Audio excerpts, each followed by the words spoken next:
Hello, magandang tanghali. Ayan po ang ulam natin ngayon. Ginatang kalabasa. Ayan. Nilagyan ko siya ng alimasag.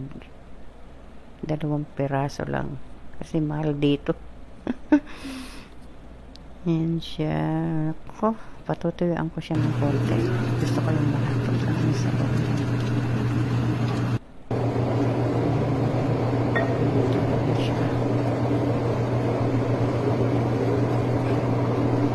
Sarap. Nakakangutong pag ganitong ulam. Naluto siya. Kain na tayo.